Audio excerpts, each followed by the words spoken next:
Hey everybody, today we have an Optoma X600 to look at. This was sent in by a viewer that was having trouble with getting it to boot. So I have dealt with this chassis before. I actually owned a, remember the name, the model number, TH1060 I believe it was. It looks just like this. This chassis is actually very similar to the Polyvisions I work on a lot too. So before I fire it up or give it a little initial test here, I want to check the lamp basket area and just make sure, come on, there we go. Make sure everything is copacetic before we go and apply power. I found that rolling around inside the bag, and I think I hear some stuff flopping around, but I just want to make sure there's, nothing going on that I have to worry about. And this projector, I believe, was made by Delta for Optoma because of the Vivitech part number on the lamp assembly here. 58111 number is usually a Delta number. Some people don't realize that Optoma doesn't always make their projectors, or Coretronic I should say. But this is an original lamp assembly. It actually looks really good. It looks brand new, honestly. I wonder if the owner replaced it. You can see it's a UHP 617, 61757. It's a 310 to 245 watt 1.0, and that is a trying to remember this reflector size. Don't remember it off the top of my head, but it looks good, and it is an original. Yeah, this might even be the original lamp assembly. There's no AM on the part number anywhere, so that might be the lamp that came with the projector when it was new. So first things first, let me see if there's any FOD, foreign object or debris. Let me just set this cover on so it's not flopping about. Wait a minute. Hear that?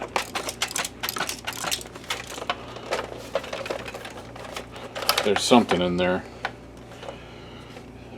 I am suspicious. What do I see in here? What is that? Is that a piece of glass or a piece of quartz? Yeah. Come on. There we, oh no. Piece of plastic. Jeez, okay. I think we're going to find something broken. See that? Well, no, you can't see that. Not if I take it out of the picture. That right there, I don't even know if that's in focus. We got a chunk of plastic. Alright, let me just see if that was it. That guy right there. Just making sure that wheel's spinning. It's nice and free, so that's good. So there's a door switch that lid is hitting. Pretty sure it's in here. I don't see it. Is that it down? Did it fall off? There it is. I think the door switch is loose. Alright. We're going to pause it here. We're going to take this top off and we got to look inside. Okay, to take this apart, it's not a big deal. There are a handful of screws. These two come out first. Once those are out, there are three down here.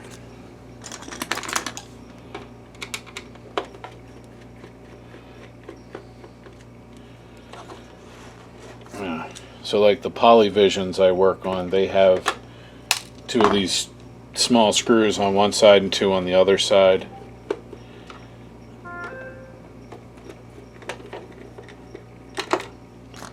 And In this case, they just have all three on this side. I don't think these need to come out, but in case I have to lift the main board out, just take them out now. And then one, that's the missing one. The long one goes in the center. That one and that one. So there normally would be 5 in my hand, but there was that one that we found in the bag, and then the rest. Now, the top should just, yeah, it just pops loose. Now there's a keyboard wire, yep, right there. Unplug that. Yeah, this thing looks so much like a Polyvision. I think that's our problem. That's the broken plastic. So it's got a couple broken bits. Let's see. So we have a broken screw tower here. Oh, broken there too. Somebody must have just tried to rip the lid off. That's kind of what it looks like. But just make sure. Yep.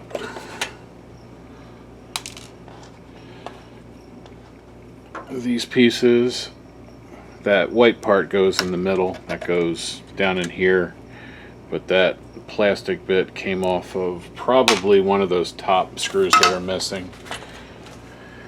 But I really suspect the main problem with this is clearly the damaged door switch. It looks like somebody tried to glue it.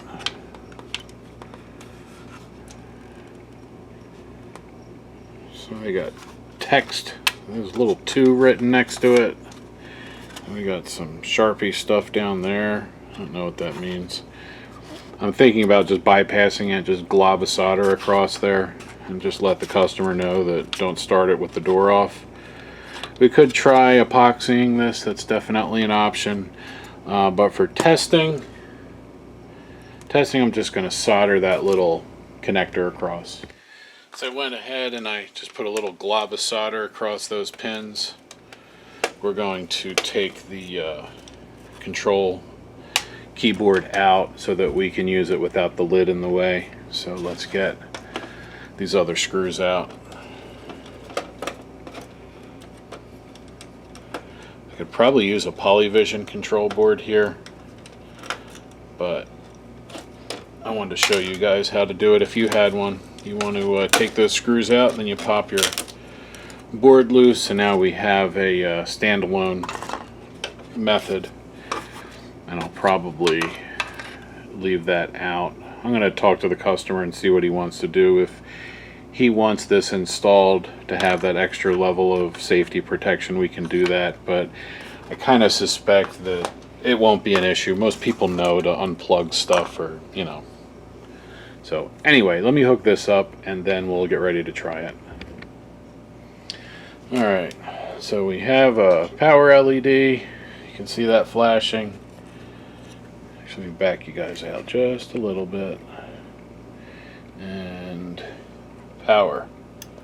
We want to see that color wheel spin. If we see that color wheel spin, we'll shut it down and pop the lamp back in and see what happens. Ooh, I got fans. Oh, got a jammed fan over here.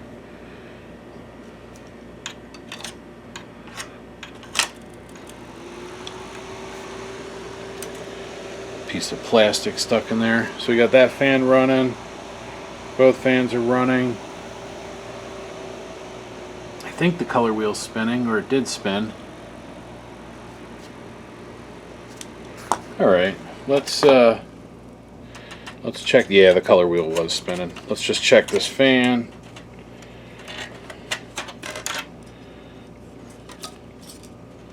What was stuck in there? Something. What is hitting? Right there. Something's hitting. There's something in here. In the hub, maybe? Right, yeah. I feel like there's something. Something up inside there. Yeah, something's jamming that fan.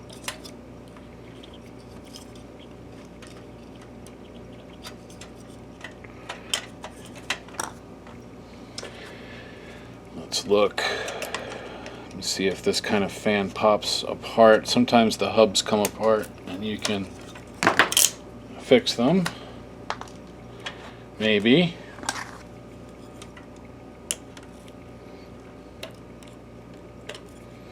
Yep. There's a circlip.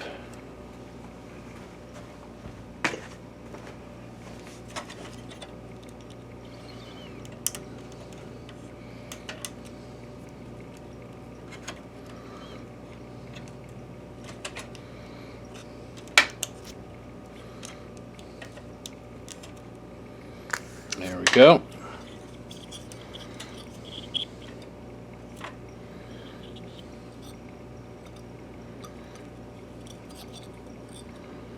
Just trying to see if any of this is bent. No debris. Oh, there's the debris.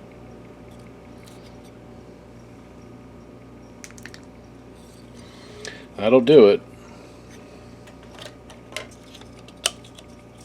Yeah. And I gotta put that back in. And there's a couple ways to put these back on. I just like to mess up and do that. There we go. I'll try it again. I just kind of get my needle nose to span it enough. Yeah, that's way better. Now I can put the sticker cover back on. That was why I wasn't really all that concerned about tearing the back of that label. Let's set this back in.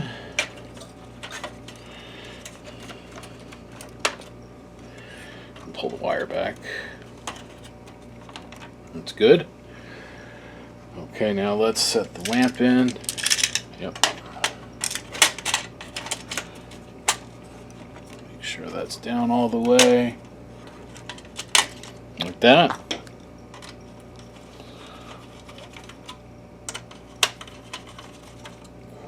And I'm just putting these in until they go snug. Like that. Alright, let's get it set up to try. Alright, power. Now I only let this keyboard lay on here because it has a back cover on it. Normally I would have tape or something to keep it from shorting against the metal, but don't have to worry here. Alright, power. Let's see, we should get light pretty soon. There we go, light came on, lamp came on. Is that fan? Yep, this fan's running.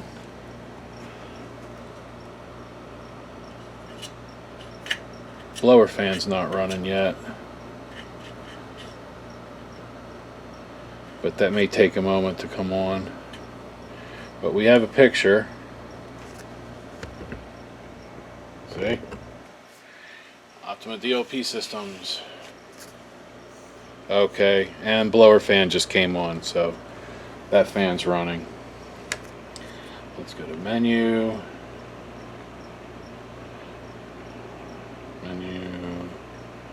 There we are. Options. Test pattern. Enter.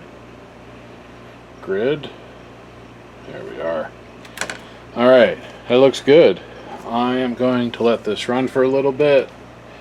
And as long as this works out and it runs for a little while, we'll close it back up and we'll see what we want to do, what we can actually fix. We're going to see if I can glue these pieces back in. I'm pretty sure they go here and here. And then I'll think about fixing that piece right there with the door switch. We'll see about gluing that back in. So I'll be back in a bit. Alright, so this ran great. Just shutting down now, letting it cool down. I'm still waiting to hear from the owner about repairing the rest of the plastic. So for now, I'm going to set it off to the side, be ready to fix it. And by the magic of video, you guys will come back and see what I need to do next. Okay, so I thought about gluing this back down, some epoxy, but I noticed the plastic where that screw is just breaking apart. So I decided that this is not going to get glued back in. I thought about doing it, but the plastic just crumbled off the back. See?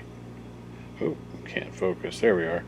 That all just kind of came off the back of that brass insert there, so just not going to bother. Instead, I decided that we're going to just leave the keyboard bypassed. See that solder blob? Come on, focus. Right there. I just put that solder blob across that. That's CN4? Yeah.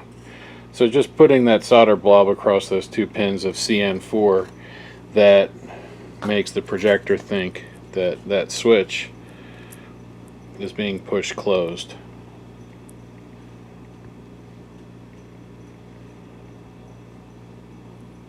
So we don't need that anymore. We're just going to reinstall the keyboard and put the projector back together. Alright, so to put this back together, we need to make sure the light pipe is in there. Make sure there's no... Oops. Make sure you dump everything out. That's important. No, I need to make sure that I wanted to make sure that light pipe was sitting in there. There wasn't any bits of plastic. So let's see. There we go.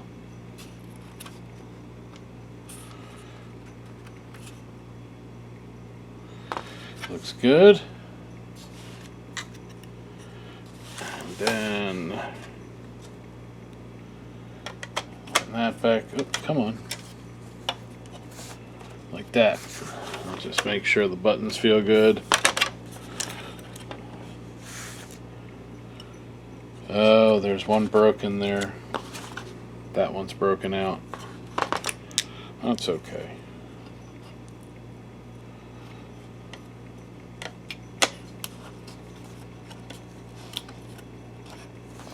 There we go. Now it's sitting down. Just want to make sure the buttons, yep, they feel good.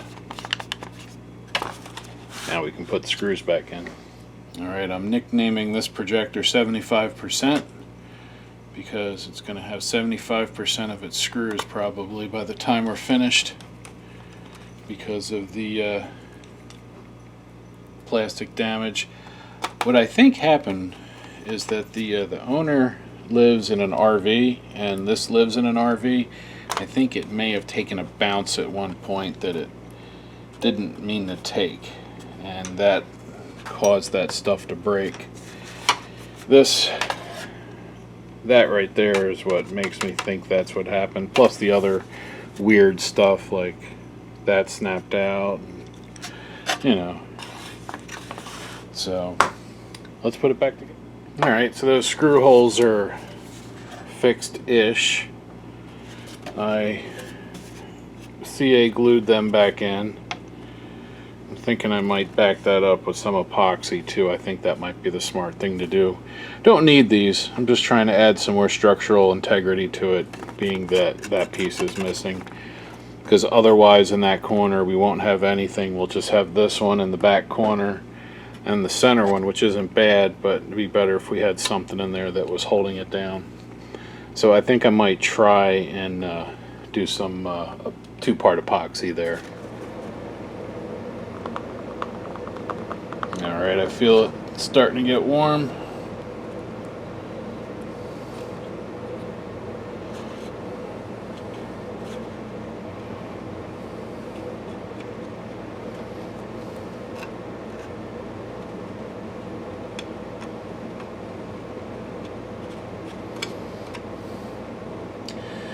Now this one has a crack and a hole in the side, so really gonna gloop it on.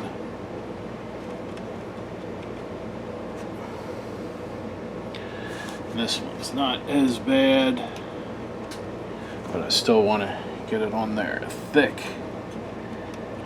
Hold it tight, reinforce it so that if it bounces in the RV again, there's no trouble. A little bit extra there.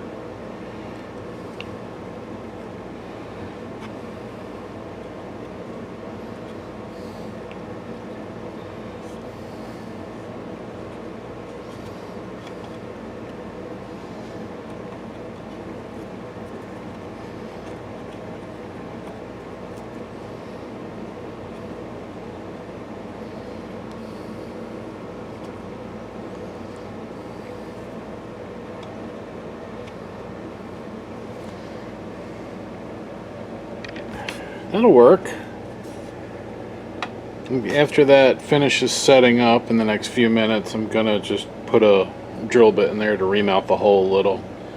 The screws look like they'll fit fine, but just to make sure. So great, we can start putting this fully back together. Side note on this, if you see your projector has a blower fan on the inside like that, if you have this model or one of the similar models, these get dirty really easy.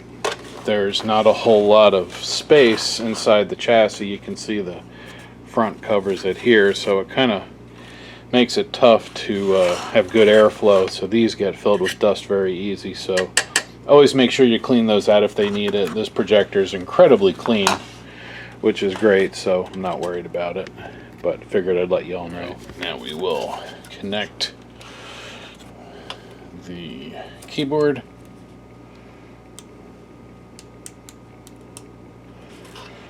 And then we will set it back on top.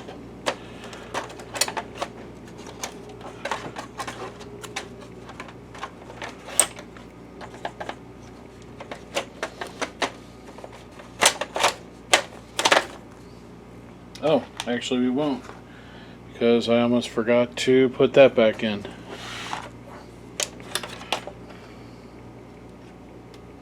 And this goes right there. You can get away without that spacer, but you really want to put it in. You'll have a much better time, and the screws will be a lot happier.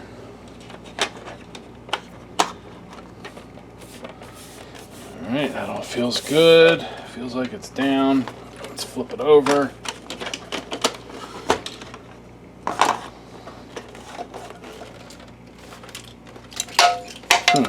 Something loose in there.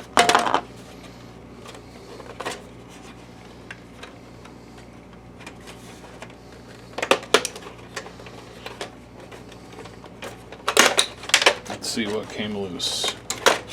Come on.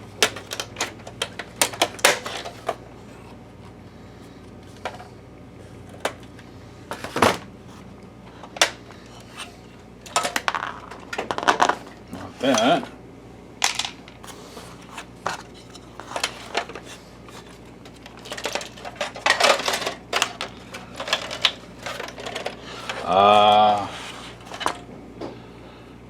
The plastic bits from the broken top. That'll do it. Let's put this back in.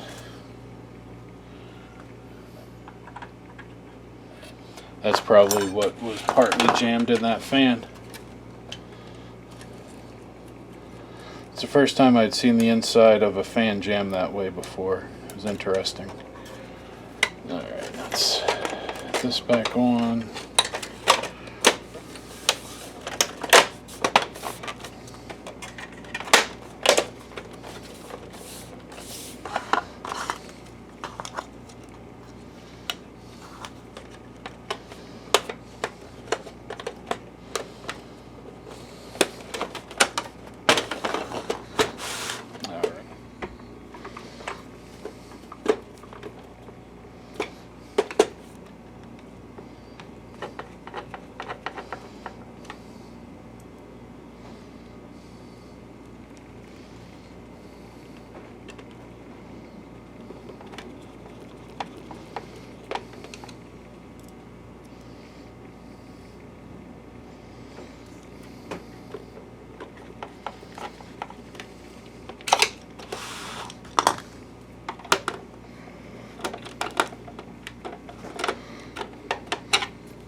And that's it for the bottom. We are not putting a screw here because that's where the broken bit is. So we're going to ignore that screw. That will be a spare. That will join its friend. These are the two that are not going back in. And we just have two for the top. Alright, so there's the one spot that I hit with epoxy. This way, those two screws are here. So now that part's snug. And we can put the lamp assembly back in. Just lining that up. Wiggle and push. Snug the 3 screws in.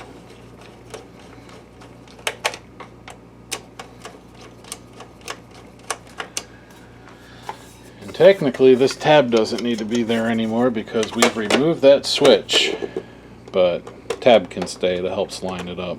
But we'll snug that lamp door screw in there. Then pop that grommet back in, and let's fire it up. Let's fire it up again, and let's fire it up again here. Make sure it lights, and then we'll take it over and test it in the. All right, we have standby.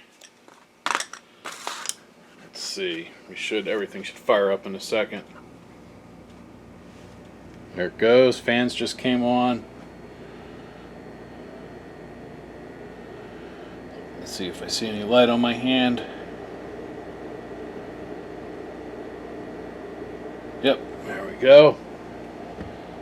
There it is, Optoma. Focused. Good, good, good.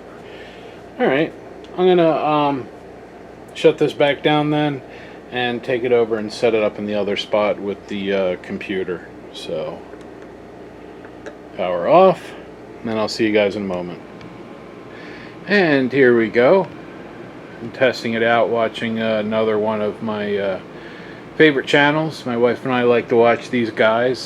Shout out to Ben, Mike. We just saw Barry, and Jamie's probably around somewhere, maybe not in this particular video. And Kush and Janice. So shout out to the Sorted guys. Sorted Food, top-notch stuff. Looking really good on this Optoma X600 that we just repaired. So I'm going to let this run for a little while longer, make sure everything's happy, it should be, and then I'm going to get it packed up and sent back to the owner. So if you have any questions at all about your Optoma X600 DLP video projector, feel free to put your questions down in the comments. If you need a replacement projector lamp for one of these, check the description. I will have a link to that product as well as a coupon code to save you 5%. And if you've gotten this far in the video, I really appreciate you taking the time. If you don't mind, if you didn't already, hit that subscribe button. It doesn't cost you anything, only helps me out. Also hit the like button too if you found this video useful at all. But most importantly, as always, thank you for watching.